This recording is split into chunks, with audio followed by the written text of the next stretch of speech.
My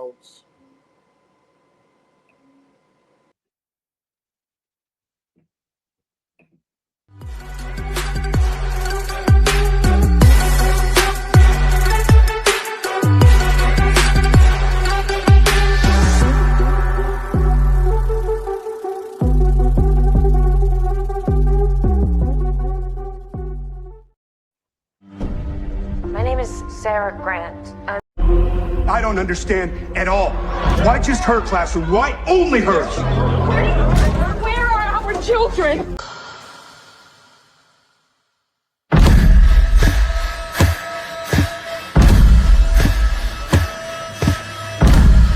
Matthew, where are you?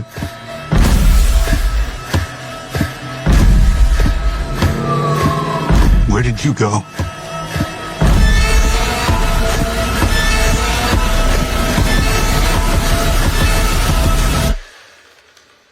This is where the story really starts.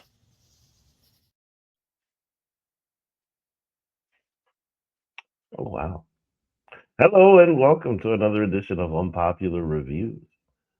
This is Vic, and today we're going to be talking about a movie named Weapon, right? Because this movie was pretty interesting, and I honestly felt like it was just something different, and we're going to talk about it because I'm really curious to see how everybody feels about it. So joining me today is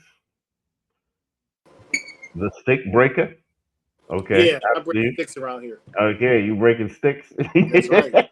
I break sticks around here.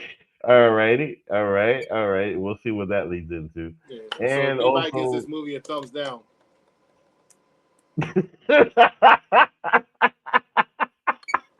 right?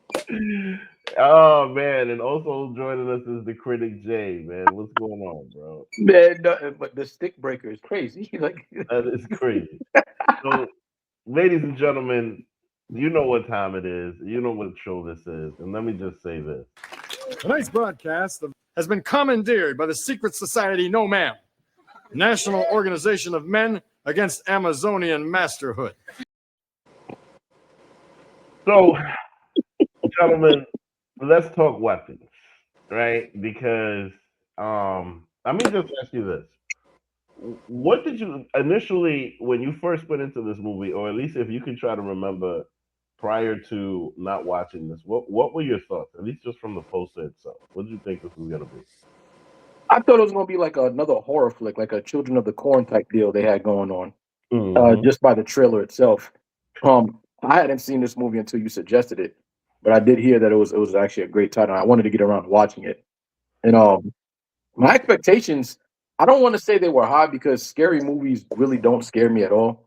But I said this is interesting enough to where I want to sit down and see what's going on here because this is something different. It looks like it's going to be something completely different, and I'm glad to say that it definitely blew my expectations out the water. Yeah, I'm on the lines with Critic J down there. I didn't watch it when it first came out. It took me a while. I heard pretty much nothing but good reviews about it from critics and friends. And I said, you know what? One day I want to give it a chance. And then I was on a cruise, shocker. And the person I was with was like, hey, he likes watching movies. So it's like, let's go ahead and watch it. I said, fine, sure. I watched it and I really, really was enthralled by it. So I'm really happy to talk about some of the things that went on in this movie. Bet. So I personally, I had mixed feelings during the movie because at least what I like about the movie now is that going through it, especially watching it the first time, you have no idea what the hell is going on. Facts. You have no idea what the hell is going on until way late into the movie. And I'm not gonna lie, I kind of appreciate that. While I was going through it, I was annoyed, but now looking back, I certainly do appreciate that because that kept me in, just trying to figure out what the hell was happening. Because like the parents just sticking themselves with the fork for no reason. What's going on here? You know what I mean? And people just running for dear life. Like, yo, I'm never gonna listen. The image of the Asian guy, I forget his name, but he's a comedic guy. Just The running. principal? The principal, thank you. Yes, Yeah. the image of the The principal. Sorcerer Supreme. The Sorcerer Supreme. Thank you. Wow. Yo, the image of him just running, and the way he was running, though. That's the other one with their hands out. You know what I mean? Like, Yeah. What was with this Naruto run at 2 o'clock in the morning with these kids, man? Like, yo, take y'all asses to bed. What the hell y'all doing? for real, the way that it happened. But I mean, mind you, what I also found interesting is just like the way that the detective was figuring these things out and like surveying the area and looking for all these different footprints and things like that, just trying to figure out where the hell the kids are going. Um, Nah, don't give him no credit. I'm gonna tell you why you don't give him no credit. First off, the police were absolutely useless in this movie. Not only Good that, to a but pound though. Like when they the are. homeless drug addict thief actually found them kids and tried to report where they were, even though he's trying to get a quick buck, the cop went and chased his ass out the police station. It's like, yo, what are you doing, fam? What are you doing? What are you doing? I mean, he is the resident crackhead. You know what I'm saying? He was, but still, like he was trying to give you some information. At least detain him and sit him down and let him hear the information. He got to offer, not chase him out the station, you jackass. I hear you. I hear you. I hear you. I hear you on that. You know what I'm saying? But the resident crackhead you're gonna take with a grain of salt. You know what I'm saying? Like, every block got one. They're not taken seriously. He was Unless sober you need though. to take something up the stairs for 50 cents.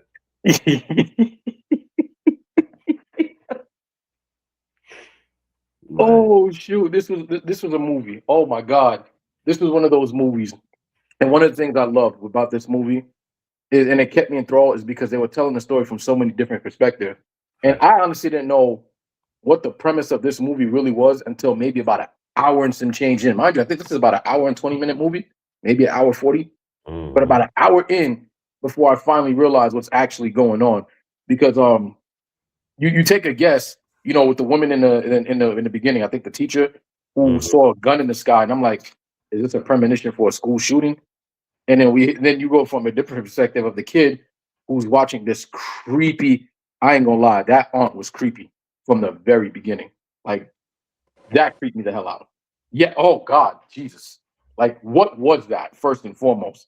But to find out she's doing casting spells and making the parents stab themselves so she can keep them still and zombified, so she can absorb their energy or whatever it is to stay alive longer. Really good concept. Took me for a loop. Focus.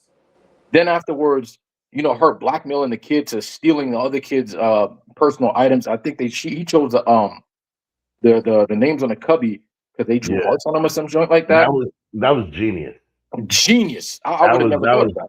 Genius. That was genius, and like completely got away with it. And wow, like the way that happened, that was just brilliant. At its finest. And then you got these kids at 2:17 in the morning for whatever reason leaving their houses doing this Naruto run, beelining it for this kid's house, and I'm just like, wow. But what took me was everybody blamed the teacher, and I'm just like, I mean, yeah, she's an alcoholic, a little bit of a junkie, whatever it is. But why are we blaming the teacher? Like in the middle of the night? You know what though? I kind of love that because that's very revealing of society now. Like, yeah, it is. Nobody's taking accountability. There's a lot of teachers that are leaving the profession because they got to discipline the kids and they got to discipline the parents. Like, come on now, bro. Like, what kind of shit is that? Like, well, I mean, at the same time, all the kids that were missing were from her class. So, I mean, I can't sit here and say that I didn't understand why Thanos, because Thanos was the one who's leading things. Why Thanos didn't think that it was her fault. And, I felt for Thanos until I found out he was the father of that little fat bully. And I'm just like, yo, I hope you never find him. I hope you never find him. Like, as a member of the Fat Coalition, you know, I'm disturbed by your problems with us fat people. You know what? You keep saying that. Like you got a double chin or have had one in your life. I don't have a double chin, but Vic, Like, you know what I'm like saying? That's what years. I'm saying. You don't know what it is to be fat. Like, stop. You know what I mean? You know what I'm saying? You may have like a little beer belly or all of that, but you know what I'm saying? Like, you don't stop. You don't know our struggles. Yeah, B. Like, you don't know, like, you know what I'm saying? Like, you don't shake your arm and the shit be hanging. You know what I'm saying? Like, you don't know what that is. Like, you don't recognize, bro. You don't know that. I do not know what that is. No. And I'm saying, so don't label yourself fat. You feel me? Like, you know what I'm saying? I'm still fat. Nah, bro. You know what? recognize. You two, Vic and Critter J. Vic, remember how we used to do back when we first started UPRE? There was a little thing called a recast, where we would take a character in this movie and people would say, "Hey, who else could have played this character?" And I was watching and listening to the premise that you all were just saying. I say, you know what? This person reminds me of somebody. Oh boy. Oh, word up. No, that's very accurate though. You know, because this movie is definitely giving that. She was out here hypnotizing children, sucking souls. Yo, to try to that would have been a perfect recast. In all honesty, I would have been okay with that one too. I'm totally okay with that. I would prefer that over Hocus Pocus 2. But yeah. I mean, mind you, if they did this in Hocus Pocus 2, yo, that would have been Hocus Pocus 3. That would have been crazy because they definitely could have gotten away with something like this, right? As far as like, because like I said before, the whole thing about using the little cubbies of everybody's name and then they put the spell on that and put it back, that was just genius, you know? Because originally he was probably thinking about their hair like she does with everybody, you know, but. That whole concept was genius, and then getting everybody back over there and just having them as a weapon, and the fact that like the movie, like you don't understand the name of the movie until you understand what she's doing. She's using people as a weapon, and it was just it was brilliant, bro. It was brilliant. But mind you, what ends up happening later on is. The kid, because the kid is ballsy as hell, the kid ends up just flipping it on her, and all of a sudden, you got all of these kids just attacking her. And they ripped her apart, bro. Like, they ripped her apart. But you know what? Kudos to that kid because if you watch closely, he was observant throughout the whole movie. Like when he saw that the spell could break when it came to that bowl of water and whatever she was doing, I said, okay, that's probably going to come into play later. What I didn't expect him to do was jump out that salt ring that he was safe in and take off toward that tree to finish the spell off. I said, that little kid got some cojones on him. I give him that. For real. He really did. He really did. You know, and Andrew, like it's definitely something that I'm curious if there's gonna be a sequel to this. Because I would definitely watch it. as long as we don't get the principal death again. I don't know if you want to make a sequel to this one. So let me ask you this, Stick Breaker. Is this one of those movies where it was done so well you don't want to even try to make a sequel that could possibly ruin the legacy of the film? No, yes. I mean I just like to see. You're talking to him. Go ahead. There's another movie like that. It's called Hocus Pocus. We don't talk about that. Hocus Pocus was a very good cult classic. Then it came out a sequel, but they are making a prequel to this movie named Gladys. I mean, but sometimes they do that because Coming to America, too. You know what I'm saying? Like, you know, she gets a prequel. I kind of want to see the prequel because I want to know what actually happened to her and why. And like, because everybody says witch. I look at it as more maybe alchemy, probably with the way she's doing things. So I want to see what exactly she did that got herself in this predicament in the first place. Like a young Gladys. I completely agree with you. I think a sequel wouldn't work, but I think a prequel might do very well. That would work very well because at the end of the day, the one thing that did get me was I'm pretty sure there's more family. Like I think this lady was supposed to be the aunt to the wife or the sister to the wife. She was the aunt to the wife. So it's like I'm pretty sure more family members knew what was going on or had to have known something was up. Like nobody could give in a clue. Like where the hell was the rest of this family member? So it's like, yeah, prequel will definitely work to find out what really happened to that family and how they ended up like this. You know, this the next movie that you all and I are going to review. Well, let's just go ahead and put it out there. Ladies and gentlemen, stay with us. When we come back, we're going to talk about some thumbs up and thumbs down. Find out what we're reviewing next Tuesday and next Wednesday. Stay with us. You're watching Unpopular Review. Eddie Murphy is a Detroit cop on vacation in Beverly Hills.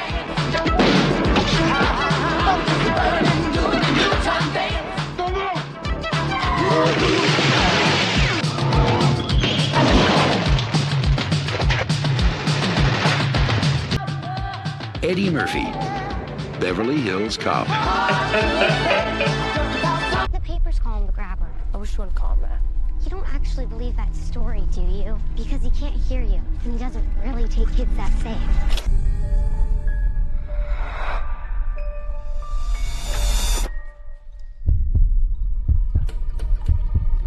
Doesn't work.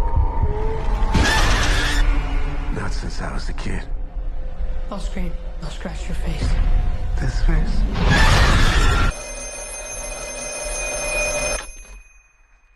Hello? Don't hang up. Who are you? You know all our names? You're getting out of here. Look what you made me do. Please hurry! You remember what I told you? Someday I should stand up for myself. Someday is today, Finn.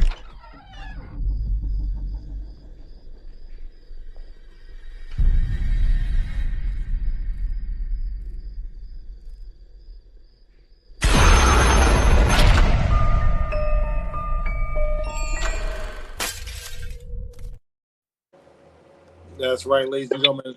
Next Tuesday, we're reviewing none other than Beverly Hills Cop, which is a movie I've never seen, so I'll be interested. What? Yeah, I've never seen it. Bro, that's a classic. Yeah. I ain't falling for no banana in my tailpipe. Yo, wow. The fact that Diablo, bro. Like, come on, bro. Next Thursday. That's I mean, you're lucky that I can't do that, but that's a black card revoke. Oh my god. Anyway, next Immediately. Thursday we're reviewing Black Phone, which the reason I'm going to mention that is because it actually has some, not a lot, but some similarities to Weapons, which we're reviewing right now. But go ahead, man. Well, all right, to close this out, I personally give this movie a thumbs up. And the only reason why is because I would watch it again.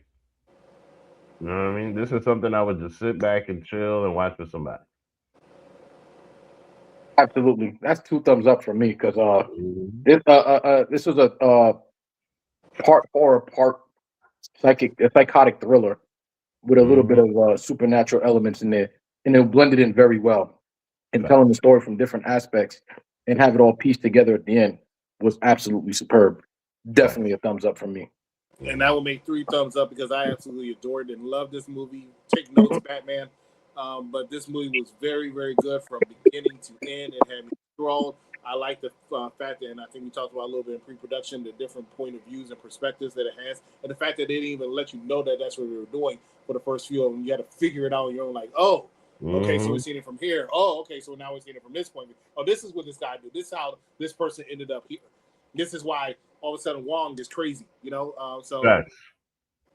I just thought it was very, very well done, and I loved it. And they do have a prequel named Gladys. If they do go ahead with that, I would be very interested in seeing it. So 3 thumbs up for us in this crew. Once again, please make sure that you pay attention to us next Tuesday and Thursday, any other day that we're doing stuff with the Trio of Destiny. A lot of stuff going on, a lot of exciting things going on here at Unpopular Review Entertainment. Vic, take us out. Thank you for joining us. Have a good night. See ya.